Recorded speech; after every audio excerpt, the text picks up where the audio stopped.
আমি হাম্বি, আমি ছায়ানট, আমি হিন্দল, আমি চলচঞ্চল টমকি চমকি, পথ যেতে যেতে চকিতে চমকি, পিন্ডিয়া দ্বীপ তিনদল, আমি চপলা চপল হিন্দল, আমি তাই করি ভাই যখন চাহে মন যা, করি শত্রুর সাথে গলাগলি, দই মৃত্যুর সাথে পাঞ্জা, আমি উন্মাদ, আমি ঝঞ্ঝা, আমি ভিতিয়ে ধরিত্রীর বলবীর চির উন্নত মানুষের। ছাত্র আন্দোলন থেকে শুরু করে রাজপথের আপসহীন নেতৃত্ব, তার এই সংক্ষিপ্ত কিন্তু প্রভাবশালী জীবনের গল্প এখন সবার মুখে মুখে।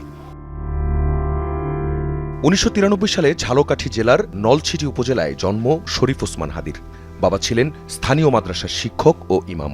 ৬ ভাই বোনের মধ্যে হাদি সবার ছোট। পড়াশোনার হাতেখড়ি নলছিটির একটি মাদ্রাসায়। এরপর ঝালকাঠি NS কামিল মাদ্রাসা থেকে আলিম শেষ করে ঢাকা বিশ্ববিদ্যালয়ের রাষ্ট্রবিজ্ঞান বিভাগে ভর্তি হন। সেখান থেকেই স্নাতক ও স্নাতকোত্তর। রাজনীতিতে পুরোপুরি সক্রিয় হওয়ার আগে তিনি শিক্ষকতা এবং লেখালেখির সাথে যুক্ত ছিলেন। ২০২৪ সালের জুলাই আগস্টের ছাত্র জনতার গণঅভ্যুত্থানে অত্যন্ত সক্রিয় ভূমিকা ওসমান হাদির। রাজধানীর রামপুরা এলাকায় আন্দোলনের সমন্বয়ক হিসেবে ছিলেন সম্মুখ সারিতে। অভ্যুত্থান পরবর্তী সময়ে বিপ্লবের চেতনা ধরে রাখা, আধিপত্যবাদ ও ফ্যাসিবাদ প্রতিরোধের লক্ষ্য নিয়ে ২০২৪ সালের ১৩ আগস্ট তিনি গড়ে তোলেন ইনকিলাব মঞ্চ নামক রাজনৈতিক সাংস্কৃতিক প্ল্যাটফর্মটি। ইনসাফ ভিত্তিক রাষ্ট্র গঠনের দাবিতে সবসময় সরব ছিলেন ওসমান হাদি।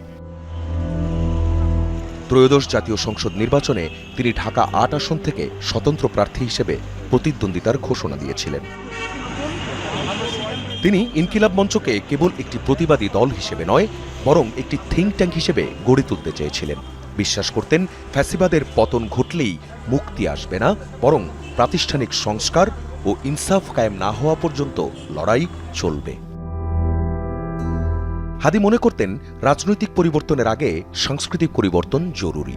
দেশপ্রেমমূলক গান, কবিতা ও পথনাটকের মাধ্যমে উদ্বুদ্ধ করছিলেন তরুণ সমাজকে। ৫ আগস্টের পর আন্দোলনের শহীদ ও আহতদের পরিবারের পুনর্বাসন এবং বিচার নিশ্চিত করতে তিনি ইনকিলাব মার্চ ও জেলাভিত্তিক গণসংযোগ কর্মসূচি পরিচালনা করেন। তিনি ছাত্র জনতার মাঝে দলীয় বিভাজন দূর করে একটি ঐক্যবদ্ধ বাংলাদেশ গড়ার স্বপ্ন দেখতেন।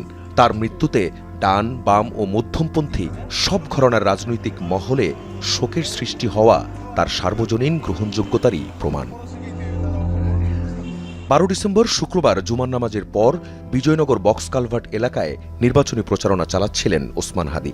দুপুর ২:২৫ দিকে মোটরসাইকেলে আসা দুর্বৃত্তরা চলন্ত রিকশায় থাকা হাদিকে লক্ষ্য করে খুব কাছ থেকে গুলি করে।